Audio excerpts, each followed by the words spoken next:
Streaming live from the Paul and Catherine Ranke Memorial Studio. This is TV Free Baltimore.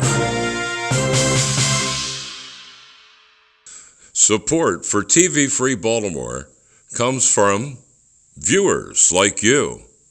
Become a TV Free Baltimore member by visiting patreon.com/TV Free Baltimore.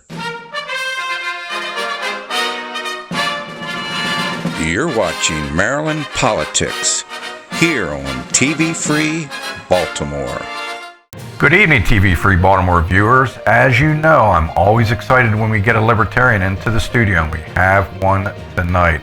One that's running for Maryland State Senate in District 31. Please introduce yourself to our viewers.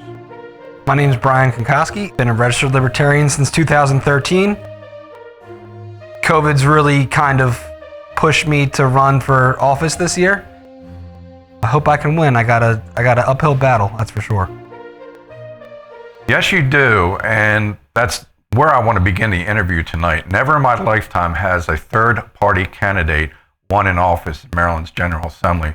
So why are you running for State Senate in District 31? I decided to run originally as I'll be honest, as a paper candidate. We just wanted to get more libertarians on the ballot in November, just to try to get familiarity to everybody that there are libertarians out there. We're here, and we can make a change in our community. But once I found out that the Democratic candidate for State Senate in District 31 dropped out, then I realized I had a one-on-one race with a 16-year Republican incumbent. Maryland just went through extreme partisan redistricting. So much so, Maryland's congressional races have been predetermined in favor of all the incumbents. Many local races are also predetermined in favor of incumbents. Do you think there's truly a competitive race in District 31? The reason I ask is because, as you said, the Democrats aren't even running a candidate in this race. I do believe that there is a viable chance for a third-party candidate to win in District 31. Nobody's happy with politics as they are. You have a Republican who's been in office for 16 years. You ask any registered Republican, what has he done in the past 16 years? And they can't name anything. Tell me the top three things that you're most concerned about. The number one thing that I'm concerned about is the gas tax. Number two is definitely 2A advocacy. A third big thing, it's a very specific issue of mine. Every 2 years in Maryland, we have to re-register our vehicles, and a couple more years than that to re-register your trailers for boats, campers, whatever it may be. And it sounds like a very minute stance to take on something very specific, but I feel like if we can start by getting rid of vehicle re-registration. Once you buy your vehicle, you don't have to get it re-registered. Why do you believe that you are qualified to run for State Senate? I've been in the political realm for a few years now. I'm actually chair of the Anne Arundel County Libertarians, which is a subcommittee of the Libertarian Party of Maryland. Part of my duty with that position is not only to support candidates, but it's also to find guest speakers every month. And these guest speakers usually aren't libertarians, because the libertarians are already coming to the meetings. So we've had folks from the Anne Arundel County NAACP there. We've had folks from Maryland Shall Issue there. We've had One Pasadena, which is a local minority and LGBTQ advocacy group, at our meetings, all across the political spectrum. And every time somebody comes in, we agree with at least one thing. We all can agree with at least one thing. So I feel like I'm the best fit to form single issue coalitions if elected to office.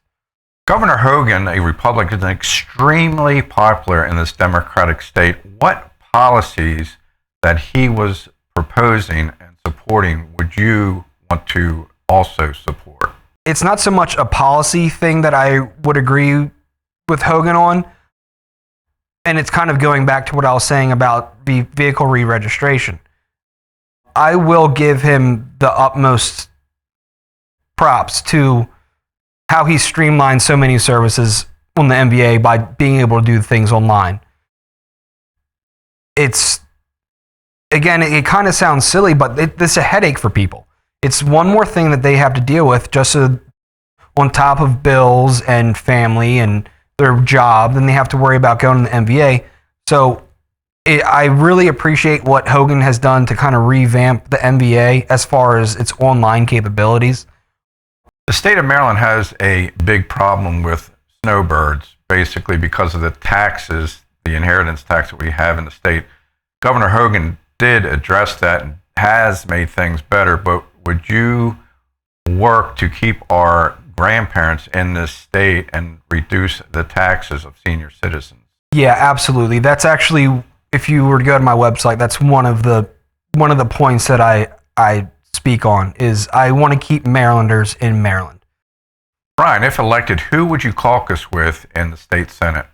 I would be willing to work with any person in the Senate, Democrat or Republican, who wants to limit the scope and size of government. Tell our viewers why you became a libertarian. I actually became a libertarian shortly after high school. Like I said earlier, 2013 is when I registered libertarian, but I was a libertarian before that. I have always questioned government, even from a young age, from what I can remember.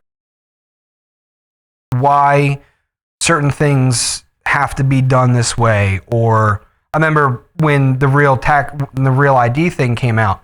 I wasn't quite a libertarian per se yet, but I was questioning why we're being put on a national registry for our state driver's license.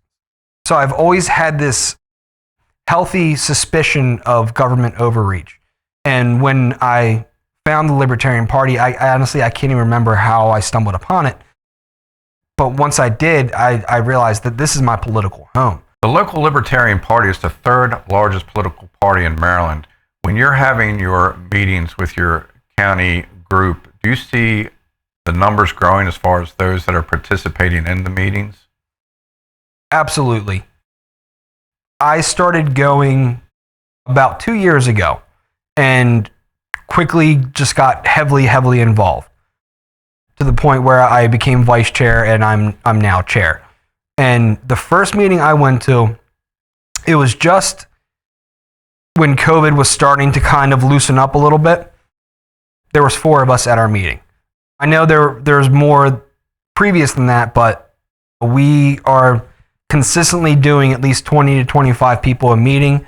We've had as many as about 40 come to meetings. It kind of depends on who's speaking, but there's been a consistent growth in the Libertarian Party of Maryland. There's actually a caucus that's done a lot of recruiting for us as libertarians. It's called the Mises Caucus, and they have done astounding work for recruiting people, retaining people, getting people to volunteer. A good portion of our active members, and by active I mean, knocking on doors for candidates, showing up to meetings, volunteering at events, tabling events. A good bit of them have been Mises Caucus, and if it weren't for that group, for that caucus, then we wouldn't be where we are today, and I'm very thankful for that. Brian, I want to thank you for coming in this evening. I've enjoyed our conversation. If anyone out there wanted to learn more about you, how could they reach you on social media? My Facebook URL is facebook.com/BK, the number 2, 4 FOR Senate, so BK2 4 Senate. My Twitter handle is also the same, at BK2 4 Senate. And of course, my website, BK4, the number 4 Senate.com. Well, again, I want to thank you for coming out. I wish you nothing but the best in your election, and we'll talk to you next time. To our viewers, stay tuned. It's political season. We have politicians coming in and out of our door, and we'll have more libertarians. You're watching Maryland Politics here on TV Free Baltimore.